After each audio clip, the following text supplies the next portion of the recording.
the difference between 300, 600, and 1,200 units if you're trying to decide like how much to make. And so in this example, the sales price of your garment is $75. That is not going to change because the market is going to pay the same amount for it, whether you're making 300, 600, or 1,200 or a million. The market pays the same amount. And you start with that. You start with the sales price, and then you work backwards to figure out what you're going to pay. So we start with this. And this is good because this is the exciting part. You're like, oh my God, I'm going to make $22,000. I'm going to make $45,000. I'm going to make $90,000. So it's exciting, right? Okay, so now we have to look at the cost of the thing that you're making. So I did a breakdown just in increments. Well, your manufacturer is going to give you better pricing when you make more, obviously, right? So in this example, we're saying in a 50% margin, the 22.5 costs $11,250, right? That's half, or a 50% margin. So you're going to pay $37.50, right?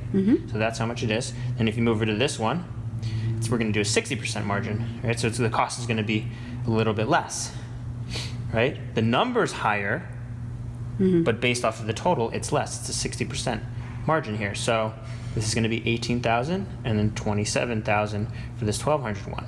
You can see here when you just do the math, I'm just taking these top numbers, subtracting these numbers here, and then we get our gross profit. So it's a profit before overhead and all that other stuff. So if you're doing 300 units at a 50% margin, cost $75, you're going to make $11,250, right? Or the $37.50. If you do 600, right? 45 minus 18 is $27,000. Right? So you can see how much you're making here, and the per unit that you're going to make is $45 a unit. So you can see here by doing more, this has come down. This per unit cost has come down, but the total amount you're spending is more. So in here you're only spending $11,000, right? You're going to make $11,000. Here you're spending more, right? But the per unit amount is less. Okay, so that profit goes up. And then again here, we're moving up to a 70% margin. Take the 90,000 minus 27,000, and you have now $63,000 in profit. You divide that by the number of units, and now, boom, you made $52.50 per unit on this. So these are just examples of some just cost structures you can do to play around with your numbers, to start to see, okay, well, what is this going to, and sometimes it'll be less than this. I mean, there's a lot of manufacturers that are willing to do less, but you have to decide, like, okay, maybe if this comes down and it's, are you willing to make $20 to do less? So those are some of the things to kind of consider. It's the per unit, but it's also the total amount. So, like investing $27,000 right here might be difficult, right?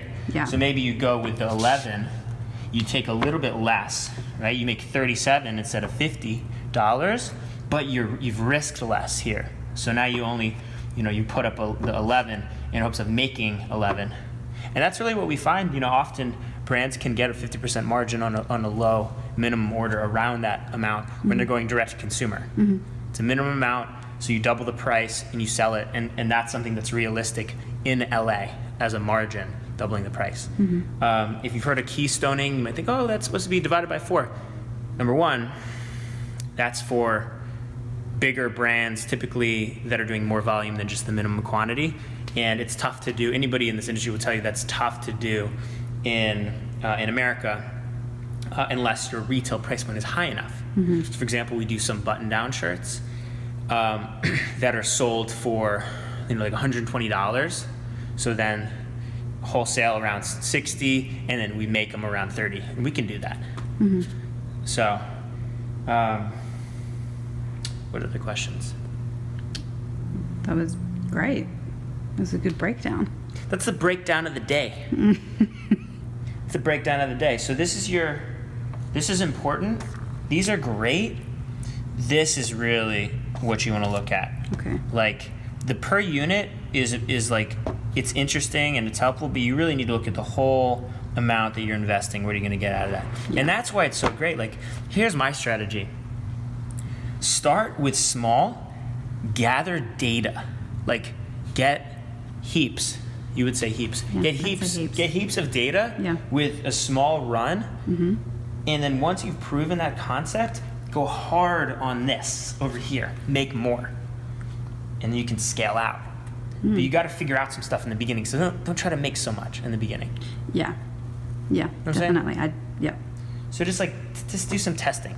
Yeah, cool. And if somebody doesn't buy your product, you have to know why. You literally, like, don't let them walk away from you until you know the reason why. Because that data is so important because it's going to tell you a couple things. It'll tell you either A, this is the problem, sales price is the problem, it's Yeah. too high. Yeah. Right? That is, I want to know if it's too high for you. You don't like my stuff? It's too expensive? Is that the reason? Like, actually get, like, for real. Yeah. The price was too high. Okay. So I understand. If it were 65, would you pay for it? What would you be willing to pay for it? What would you be willing to pay for it? $50. $50. Okay. So now I have a little bit, and I'll probably ask you even more questions. Yeah. Right? About maybe like what else you spend, what are the brands you like. I'm gonna dig layers Yeah. to figure out what else are you spending $50 on, where that money's going somewhere else. So that's just one of the things. You know what else it could be? It could be the product. It could be the product itself. Yeah. Something you don't like about the product. Yeah. Then you move a different direction. You don't like that the fabric was too thick. I've had that before. Fabric was too thick. You selling it in a place where it's really hot, like that could be an issue. You need to, if you get a lot of people saying that, great. Now you have data to actually tweak something before Yeah. you go over here. But if you're already over here, you made all this stuff, you're like, eh. So, and I don't even think that's really going to be the issue. I think most people do want to start small, but I think the problem is that they want to start small and they want a huge margin. Yeah. And like, I want to give that to them, but the economics just don't work. Yeah. Like, they're people, human beings that are like working hard on these products, and like there's just a certain labor rate we have to pay. Yeah. You know? So I just want everyone to get in the mindset of like, this is worth it because my goal in the beginning is testing to make sure my shit is awesome. That's the priority. Get the data. And then as soon as you do that and you really feel good about it, boom, you can start to scale, lower your costs, right? But it's frustrating when you have people that are sitting, for months and years not moving forward because their margins aren't great. Who cares about your margin? Get the product out there, start to test it, and then you pivot, you move around. So, yeah, that's what's up. 300, 600, 1200. You can do any of them with us, but this is what you might come across.